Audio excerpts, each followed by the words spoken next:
Hello everyone. आज गणपती बाप्पांचा शेवटचा दिवस. उद्या गणपती बाप्पांचे विसर्जन आहे, तर म्हटलं चला आज पण गणपतीसाठी उकडीचे मोदक बनवू, गणपतीसाठी पण आणि आपल्यासाठी पण.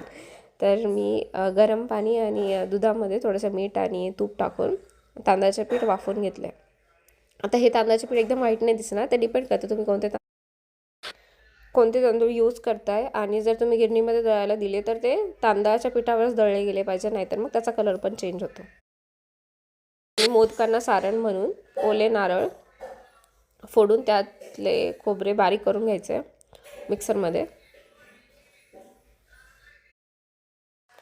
माझा आवाज थोडा वेगळा येतोय कफ आणि कोल्ड झाल्यामुळे, तर सॉरी, प्लीज ॲक्सेप्ट इट.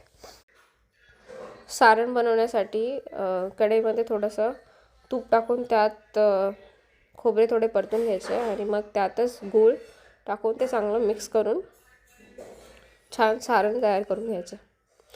आजकाल उकडीचे मोदक कोणाला करता येते, सगळ्यांनाच करता येतं, पण मी जस्ट आता बनवला आहे एक आठवण, मी पण व्हिडिओ बनवते.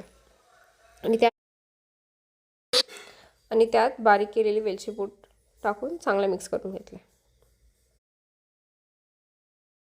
हे बोलत असताना मला मम्मी म्हणते असं काय रे, सगळ्यांनाच नाही येत उकडीचे मोदक करता, पण ठीक आहे, ऑलमोस्ट आजकाल मुलींना येतच करतात असं मला वाटतं. हां, आता मी हे केशर थोडेसे दुधामध्ये भिजत ठेवले, जेणेकरून त्याचा कलर थोडासा लवकर उतरेल.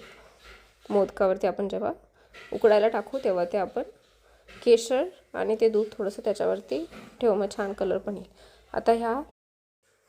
आता हे मोदक करण्यासाठी मी थोडीशी लाटून घेतले मीडियम साईजमध्ये, आणि मग त्याला थोड्याशा कळ्या पाडल्या. जेवढ्या जास्त कळ्या पडतील तेवढा छान मोदकाचा आकार येतो. आणि मग त्यामध्ये सारण भरायचे. 1-2 मोदक मस्त मी स्पूनने भरून आणि मग छान मोदक करणार, पण त्याचा पटापट करायचं म्हणजे पटकन हाताने ते सारण घ्यायचं आणि पटकन मोदकामध्ये टाकायचं. मग नंतर कळ्या ज्या आपण छान पाडलेल्या असतात अशा वरती एकत्र करायच्या आणि छान आपला मोदक रेडी होतो. काही जणांना खूप असं वाटतं अरे यार माझ्या मोदकाला कळ्या वगैरे असं काही नाही.